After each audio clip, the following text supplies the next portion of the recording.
जय हिंद दोस्तों, मैं संतोष प्रकृति शिक्षा दूत चैनल में आपका स्वागत है। मेरे सपनों का विद्यालय प्राथमिक शाला लफंदी।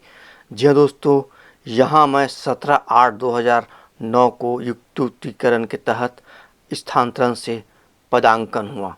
जी हाँ दोस्तों, इस विद्यालय में उस समय ना ही दरवाजे थे, ना ही ढंग से आता थे। यहाँ असामाजिक तत्व आते थे और यहीं पे खेल खेलते थे और असामाजिक कृत्य करते थे। और यहाँ तक कि यहाँ के मैदान में पूरे गठान चरा करते थे और आसपास के महिलाएं यहाँ गोबर बीनने आया करते थे। धीरे धीरे मैं देखा कि स्कूल की स्थिति बहुत गंभीर है। फिर अपने सहपाठियों को, प्रधान पाठकों को प्रेरित मोटिवेट करता रहा कि इस विद्यालय को सुंदर बनाएं, अच्छा बनाएं और सभी के सहयोग से अच्छा बना सकते हैं। इस तरह धीरे धीरे समय बीतते गया और मेरे मन में यह बात पड़ी हुई थी कि कब मैं अपने सपनों के विद्यालय को सुंदर बनाऊं और अच्छा बनाऊं ताकि यह विद्यालय अच्छा लगे। फिर मैंने ठान लिया, मुझे अजीत सिंह जाट जिस समय बीओ थे, कोपरा हाई स्कूल में सभी शिक्षकों का, पूरे फिंगेश्वर ब्लॉक के शिक्षकों का बैठक रखा और उन्होंने प्रश्न रखा कि कौन शिक्षक अपने विद्यालय को सपनों का विद्यालय बनाना चाहते हैं। किसी ने हाथ नहीं उठाया, परंतु मैंने हाथ उठा दिया कि मैं अपने विद्यालय को सपनों का विद्यालय बनाना चाहता हूँ। सभी शिक्षक मुझ पर खलखला करके हंस दिए और मेरा मजाक उड़ा दिए, परंतु माननीय श्री अजीत सिंह जाट बीओ ने ताली बजाकर कहा कि यह शिक्षक मन में ठान लिया है तो करके दिखाएगा। और उसी दिन से मैं अपने मन में ठान लिया कि विद्यालय को सपनों का विद्यालय और सुंदर विद्यालय बनाऊंगा।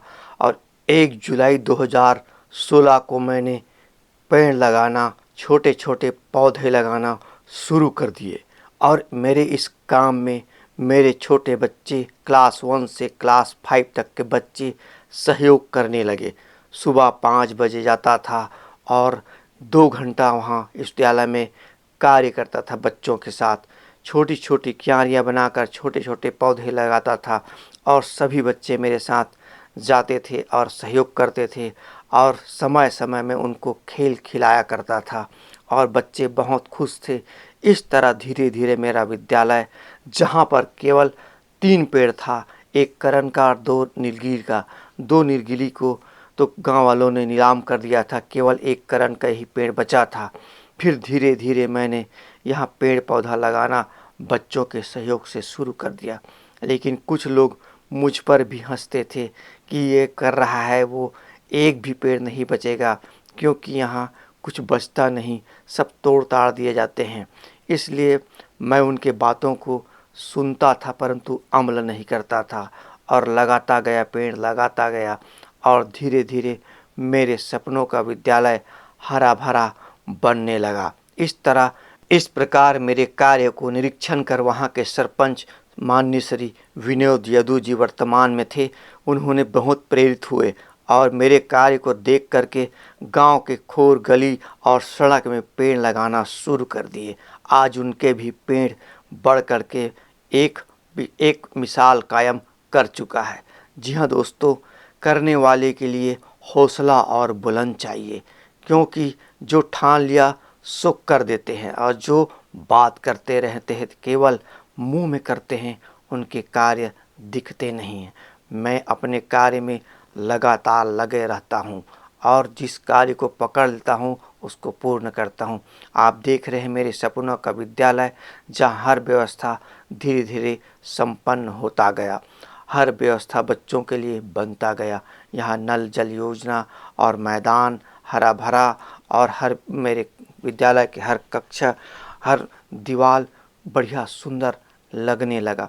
इस तरह मेरे सपनों का विद्यालय प्राथमिक शाला देवरी पेड़ पौधों से संवरने लगी और गांव के लोग भी मुझसे कुछ कुछ जो अच्छे भाव रखते हैं जुड़ने लगे और कहते थे कि आपने ही आकर के विद्यालय के कायाकल्प कर दिए हैं। इस तरह मेरे साथ चपरासी यहाँ रतन यादव भी कुछ कुछ सहयोग करता था। उनके सहयोग अच्छा रहता था क्योंकि वो स्वीपर थे, परंतु वो समय को बिल्कुल ध्यान नहीं रखते थे, कभी भी इस विद्यालय में आकर के सहयोग करते थे। क्योंकि कई स्वीपर तो ऐसे हैं कि हम इतने समय है काम करेंगे ऐसा सोचते हैं, परंतु रतनु यादव एनी टाइम कभी बुलाओ तो आकर के पेड़ पौधों में पानी डालता था और सेवा करता था। मुझसे प्रेरित होकर के मिडिल स्कूल के शिक्षकों ने भी कुछ कुछ जगह पेड़ पौधा और पुष्प लगाना शुरू कर दिए। आप देख रहे हैं इधर पूरा मिडिल का परिसर है जो एक ही परिसर में लगा हुआ। ये पूरा टॉयलेट मिडिल स्कूल का है जहाँ बालिकाएं प्रसाधन करती हैं। इस तरह आप देख रहे हैं हर सुविधा धीरे धीरे विद्यालय में बढ़ते गया और मेरे सपनों का विद्यालय धीरे धीरे सुंदर बनता गया और अच्छी विद्यालय के श्रेणी में गढ़ता गया। इस प्रकार कुछ वर्ष बाद यह विद्यालय को शासन से भी सुंदर विद्यालय और उत्कृष्ट विद्यालय का प्रथम पुरस्कार मिल गया। मेरे इस कार्य मेरे विद्यालय के सहपाठी और प्रधान पाठक भरपूर रूप से मेरी सहयोग करते थे और हर कमियों को दूर करने का प्रयास करते थे। आप देख रहे हैं ये पूरा मिडिल का नल जल है जहाँ बच्चे पानी पीते हैं। इस तरह आप देख रहे हैं मैदान में कितना सुंदर टाइल्स से रोड बनाए हमारे सरपंच महोदय ने। इस प्रकार विद्यालय बहुत सुंदर बनता गया। इस कार्य में मेरे सहपाठी लोग हर सहयोग हर संभव कार्य करते थे। किसी प्रकार की कमी घटी होते थे तो हम सब आर्थिक सहयोग करके कुछ कुछ सामग्रियों को खरीद लेते थे। आप देख रहे हैं टॉयलेट कितना सुंदर, और हर टॉयलेट यहाँ पे सुंदर मिला और हर टॉयलेट में अलग अलग व्यवस्था की गई है। बालकों का टॉयलेट अलग है और शिक्षकों का अलग और बालिकाओं का टॉयलेट अलग होता है। इस तरह इस विद्यालय में जब भी शासन से अर्थ आता था, रुपया आता था, उसको हम लोग ईमानदारी से यहाँ पे खर्चा करते थे और कम पड़ने पर हम सभी शिक्षक कलेक्शन करके सहयोग करके और अच्छा बनाने का प्रयास करते थे। इस तरह यह विद्यालय हम सबके सहयोग से और मेरी प्रेरणा से इतना सुंदर बन गया कि लोग यहाँ पर देखने आने लगे। यहाँ तक कि जिला शिक्षा अधिकारी, राज्य कार्य के अधिकारी यहाँ पर विजिट के लिए आ चुके हैं। जब भी गरियाबंद जिला में कोई भी अधिकारी राज्य या अन्य जिला से आता था, उनको जिला शिक्षा अधिकारी या जिला समन्वयक द्वारा हमारे विद्यालय में विजिट के लिए भेजा जाता था और यहाँ से जा कर के प्रेरित होकर के अपने विद्यालय को सुंदर बनाने और अच्छा बनाने का प्रयास करते थे। इस तरह मेरे सपनों का विद्यालय इतने सालों में इतना सुंदर हो गया कि लोग अब देखने आ रहे हैं और यहाँ कई बार संकुल मीटिंग, यहाँ तक कि यहाँ ब्लॉक स्तर की प्रवेश उत्सव भी रखा गया था। ये हमारा मैदान है जहाँ पर बच्चों को हम खेल खिलाते हैं और बच्चे सुंदर इसी मैदान में खेल खेलते हैं जहाँ पर बहुत बड़ा मैदान है। इस तरह मेरे सपनों का विद्यालय प्राथमिक शाला विद्यालय जहाँ पे मैं था, अभी तो नहीं हूँ क्योंकि मेरी प्रमोशन के बाद मैं 2023 फरवरी में प्राथमिक शाला देवरी में चला गया हूँ प्रधान पाठक बन के।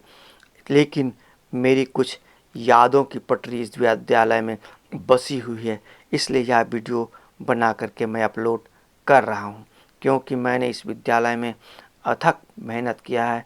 मेरे पसीने मेरे खून की कमाई इस विद्यालय में दान स्वरूप पेड़ की भाषा बोल रहे हैं।